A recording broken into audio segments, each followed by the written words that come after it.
பிஸ்மில்லாஹிர் ரஹ்மானிர் ரஹீம். சில நேரத்தில் தொழக்கூடியவர்கள், நல்ல காரியங்கள் செய்யக்கூடிய மக்கள், திக்ர் செய்யக்கூடியவர்கள், குர்ஆன் இப்படி போன்ற எத்தனையோ நல்ல காரியங்கள் இருக்குது. அதெல்லாம் செய்யும்போது நாம் ஆர்வத்தோடு செஞ்சிடறோம். ஆனால் ஒரு விஷயத்தை கவனித்து செய்கிறோமா என்பதை மிக அழுத்தம் திருத்தமாக நம்ம கவனிக்க வேண்டும். அதுதான், நாம் எந்த ஒரு நல்ல காரியங்கள் செய்தாலும் அல்லாஹ்வுக்காக செய்ய வேண்டும். நாம் தர்மம் செய்தாலும் சரி, தொழுதாலும் சரி, 4 பேருக்கு நல்லது சொன்னாலும் சரி, உபதேசங்கள் செய்தாலும் சரி, அதே போன்று எந்த நல்ல வழிகள்லாம் இருக்குதோ நாம் செய்வது அல்லாஹ்வுக்காக வேண்டி இருந்தால் அந்த அமலை அல்லாஹ் இலகுவாக ஏற்றுக்கொள்வான். இதற்குத்தான் இஹ்லாஸ் என்று சொல்வார்கள்.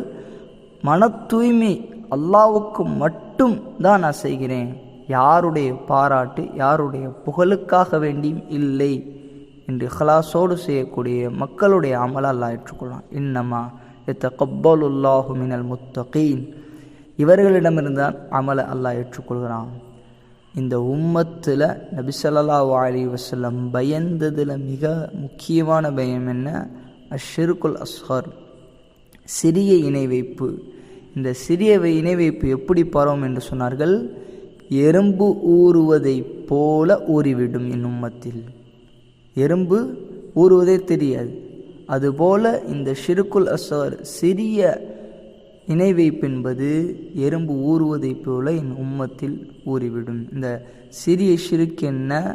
எந்த ஒரு நல்ல காரியங்கள் செய்தாலும் பிறர் பார்க்க வேண்டும் என்ற எண்ணத்தில் செய்வது, பிறர் என்னை பாராட்ட வேண்டும் என்ற எண்ணத்தில் செய்வது, பிறர் எனக்கு பரிசு அன்பளிப்பு கொடுப்பார்கள் என்ற எண்ணத்தில் செய்வது, அல்லாதவருக்காக வேண்டி செய்துவிட்டால் நாளை மறுமை நாளில் அல்லாஹ் சொல்வான், என் அல்லாதவருக்காக, எனக்கு அல்லாமல் நீ வேற ஒருத்தருக்கு தானே செஞ்ச, அவர்கிட்டே போய் அதனுடைய நன்மை வாங்கிக்கொள் என்று நாளை மறுமை நாளில் சொல்வான்.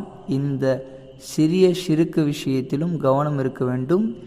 எந்த நல்ல அமல்களாக இருந்தாலும், எந்த ஒரு செயலாக இருந்தாலும் சரி, அல்லாஹ்வுடைய பொருத்தம், அல்லாஹ்வுடைய திருப்தி மட்டுமே நாம் நாடி செய்ய வேண்டும். அப்பொழுதுதான் அந்த அமல் ஏற்றுக்கொள்ளப்படும்.